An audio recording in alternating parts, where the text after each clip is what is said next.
Désassembler le TR-808, c'est la première étape pour changer les pads en attendant de recevoir les pièces des États-Unis.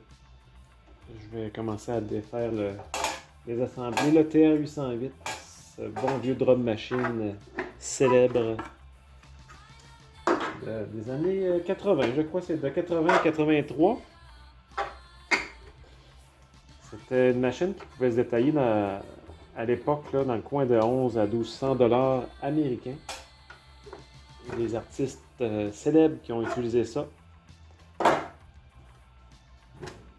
dans vraiment des hits radio, là, genre Phil Collins et tout ça. Là, ça se peut que je me cherche un peu parce que c'est la première fois que j'en démonte un. Pour accéder, il faut comme enlever le châssis de tôle. On peut voir une étiquette Gibraltar, des drums Gibraltar, qui était apposée là illégalement. Ça a été vendu chez Musique Richard Gendreau à Québec, sur la rue Charest, qui est devenu un Long & McQuaid.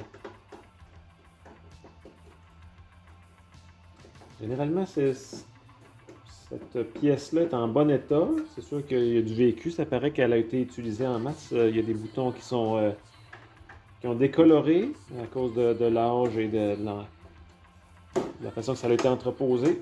Et même la fumée de cigarette. Ça peut arriver.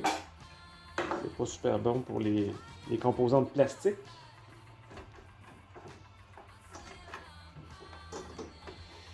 En arrière, on pouvait apercevoir une rangée de jacks parce qu'on pouvait prendre chaque instrument de drum et pouvoir les assigner à des contrôleurs, soit le bass drum, le snare drum. Il y a toutes des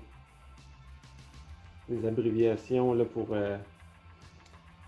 mettre des contrôles. Trigger out, pedal switch, DP2, c'est un vieux modèle de foot switch Roland qui existait déjà à l'époque. Pour synchroniser, c'est une fiche MIDI. Il y a façon de...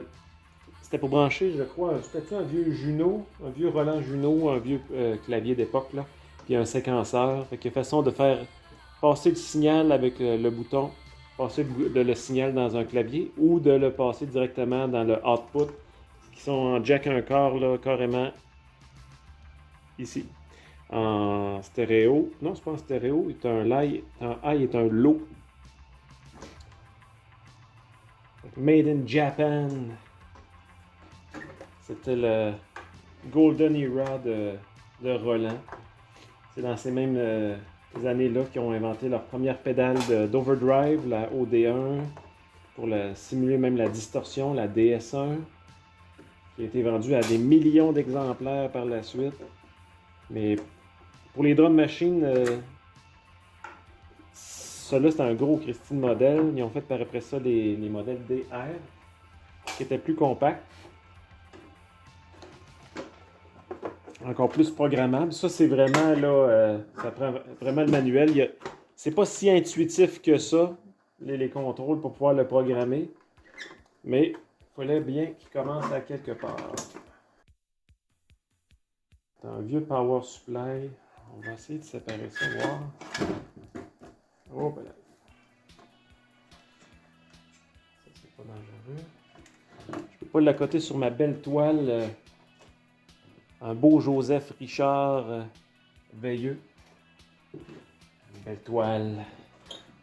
Partie de mes éléments de décor.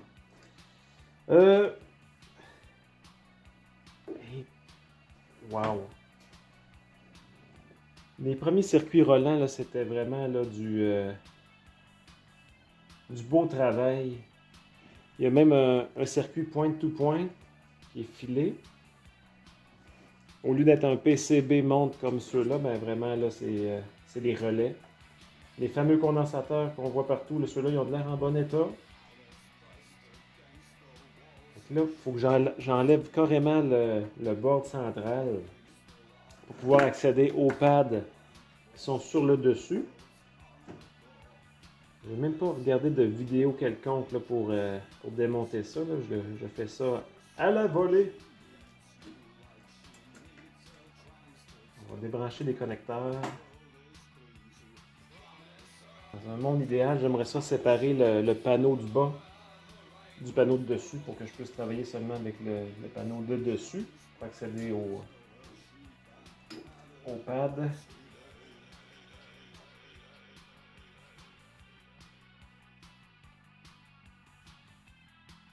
J'en profite à l'intérieur, dans le temps qu'il fait 35 degrés, encore plein d'humidité à l'extérieur avec un gros soleil agressant.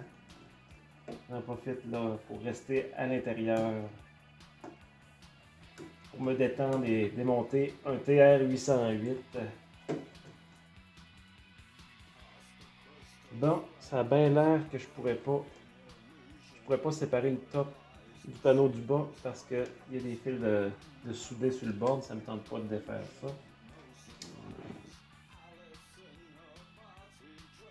Donc, la stratégie, ça va être quoi?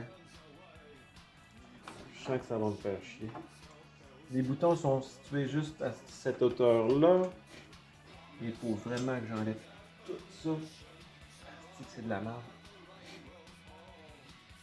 C'est les bords de jack pour les sorties, pour les triggers et les master out.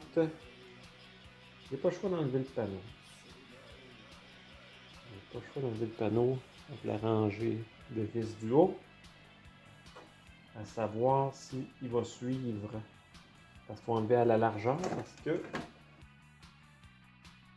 peut-être j'en ai démonté trop pour rien, mais c'est pas grave. J'en ai peut-être quoi faire. Je vais continuer à enlever le top. L'avantage de sa construction, c'est que tous les boutons ici, ils n'ont pas de washer et de tarot. D'après moi, dès que je vais être capable d'enlever les vis, la tôle du dessus va suivre. Les seuls jacks qui vont être là, ça va être pour les knobs de contrôle ici. Là, il n'y en a pas tant que ça. Ça devrait bien le faire. J'ai préparé une belle petite canisse là, pour mettre mes vis. Ça fait même un effet sonore en même temps. C'est super efficace. Je voulais le mentionner.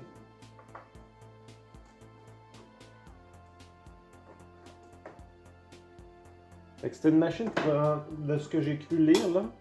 On pouvait mettre 32 patterns dedans. Il y avait quoi? C'était quoi là?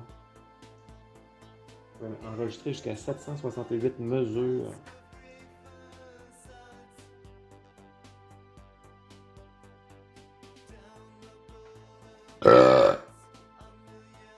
Il me reste les boutons à la gauche, les patterns, les nombres de mesures, les instruments.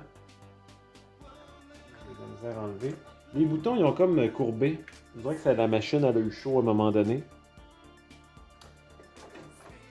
Si elle était trop près d'éclairage à l'époque, les globes halogènes qui émettaient beaucoup de chaleur.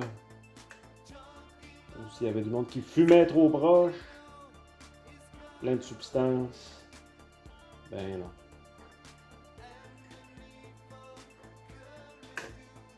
Ah, tu vois, ça là, il y a un washer. Il y a des filets. C'est quand même bizarre ça. Il y a 5 chefs, puis à date, il y en a juste un qui a un washer avec un tarot. C'est vraiment bizarre. Je sais bien du tout, on va en avoir.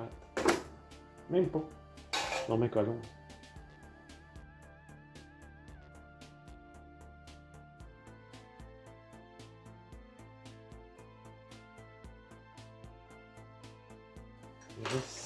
La Switch.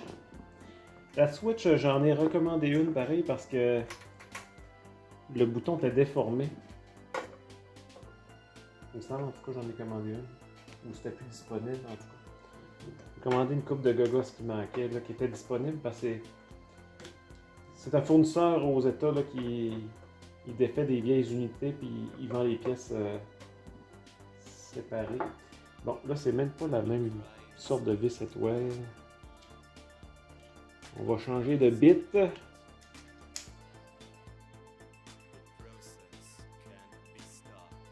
sent la vieille machine, les gars.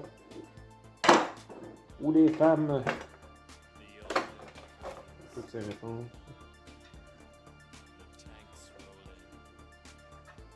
Oh yes, sir.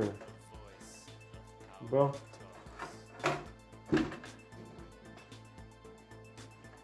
Bon, je ne veux pas trop bardasser ça. Je vais tasser ma belle toile. Approcher mon galon de... Hé, tabarnak! Ça va prendre une job d'alcool. Parce que toutes les composantes... Je vais rapprocher la caméra tantôt, là, après avoir fini d'enlever le pad. Filmer un peu le board. Et ça, c'est vraiment le circuit à remplacer que je vais recevoir. Ça, c'est les knobs. On voit que le circuit, en général, il est vraiment dans une bonne état. Le vieux transport. On va mettre la caméra sur le trépied. Projet Blair style. On aime ça. Il va falloir que je passe ça à l'ISO, mais pas trop en même temps parce que faut pas que j'enlève de la graisse. Je vois qu'il y a même des trim pots qu'on pourrait ajuster, mais on n'a rien à toucher là-dedans. C'est de l'ajustement là, qui doit seulement être fait par des professionnels. C'est ça que je ne suis pas. Bon, ça n'est pas dévissé. Ça a déjà été ouvert. Je ne pensais pas qu'elle avait déjà été ouverte, cette belle machine. C'est sûr que cette partie-là, c'est elle qui brise le plus parce que c'est là qu'on presse le plus souvent pour la programmation. C'est un third party, je crois que j'ai acheté de la pièce qui va ici parce que la pièce d'origine est vraiment plus disponible. Là. Tandis que les autres knobs que j'ai trouvés pour remplacer les autres boutons, c'est des pièces d'origine. Donc, il y a un petit ribbon cable de pisse. Ok. Fait que, dans le fond, tu as des knobs en plastique. Tu as des tac switch qu'on appelle avec des petits switches en dessous. Puis ça pouvait se commander tout séparé, mais moi j'ai préféré racheter tout le board au complet. J'ai juste, d'après moi, à enlever le ribbon cable. Et voilà. Fait qu'on attend cette pièce qui arrive du Texas d'ici une semaine ou deux. Et je vais pouvoir continuer à nettoyer la machine entre-temps. Je vais nettoyer tout ça parce que je vais passer l'air. Je vais essayer de passer de l'alcool ISO où ce qu'il faut.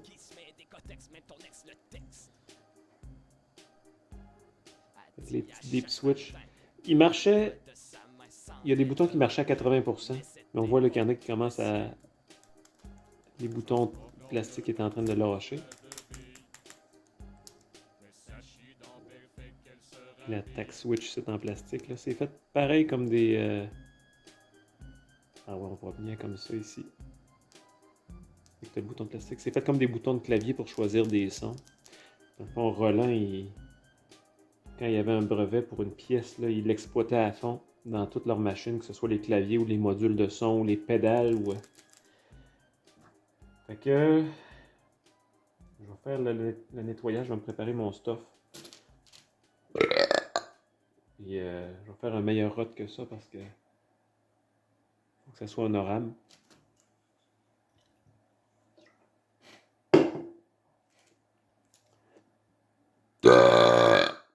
Ça, c'est mieux.